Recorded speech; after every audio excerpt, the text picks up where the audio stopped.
Hey, y'all, welcome to my channel. Just going to describe about the Giants. I just realized something right now. I just watched the 30 for 30, uh, the Bullies of Baltimore. Pretty good 30 for 30, actually. It's really surprising. But I just realized something. As a Giants fan, um, I don't think the Giants should play the Minnesota Vikings in the playoff. Because usually what happens is like usually when the Giants play the Vikings and they thump them, meaning they beat them by by more than 2 or 3 touchdowns. The following game they play after that, they seem to lose massively as well too. They get thumped.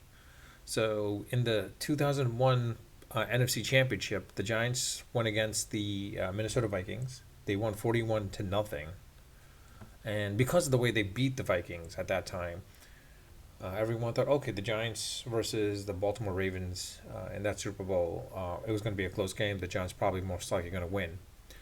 But in reality, it was more of a case of like they just exposed some stuff that the Vikings had, to the point where yeah, they had Randy Moss, and Carter, um, but it was a case where at that time the Baltimore Ravens defense was the number one defense at that point, and I'm as a Giants fan, I had my doubts about the Giants at that time winning against them at that time as well too, to be quite honest. And it was one of those things where when the Giants beat the Vikings, I was like, all right, maybe they could beat the Vikings. If they beat the Vikings, okay, great. But I don't know who we're going to go against in the Super Bowl. If we go against the Oakland Raiders, yeah.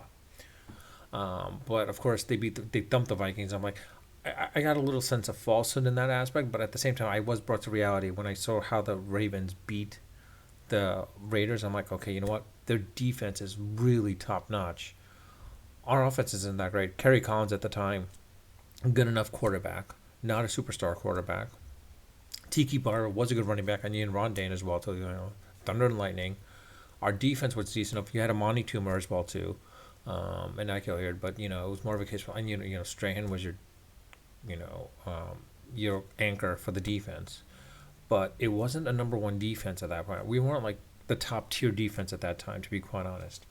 And I was kind of hesitant to think that the Giants. I mean, I thought they could maybe keep it close because the Ravens' offense. I thought wasn't there. I mean, Trent Dilfer. And as I said, like if you've seen my videos, I've said defense helps you wins game. All you gotta do is have a quarterback that's a good game manager, and that's it. In this case, Trent Dilfer was a good game manager, but also he just knew how to click at that moment in time as well too. So it came down to this as well too, like this year's in a, divisional playoff when the Giants went against the when they went against the Eagles. Um, it was a case where like they just beaten the Minnesota Vikings, beat them by 2 touchdowns. And I'm like, okay, I was realistic. I kind of said I was, my heart was hoping for them to win, but Brian said otherwise. Like the Giants are not going to win against the Eagles. The Eagles are too good, and they got whooped. And it proved that the Giants had a lot of things to work on, their defense specifically as well as their offense for sure, especially with the quarterback. Um, so it was a case where like I was like, okay, like everyone was saying like, oh, like every time the Giants have won their first playoff game, they've since the '90s, they've always won, go on and win the Super Bowl. But in reality, I just realized now, like looking back, um, from 2000 on onwards, like looking back now, with the 2001 series, with 2001 game when they played against the Vikings, I'm like, okay, that could have offset at that point. I didn't do it. I completely forgot about that until like looking for 30 for 30. By the way, if you ever have a chance, Bullies of Baltimore, watch it. It was pretty good. Surprise, really good. Even though I'm not a Baltimore fan, and like, but it was really good. And Sargusa, his commentary, you could see him as a character. That's why he was good as a commentator as well too. That's why he was good as a TV analyst.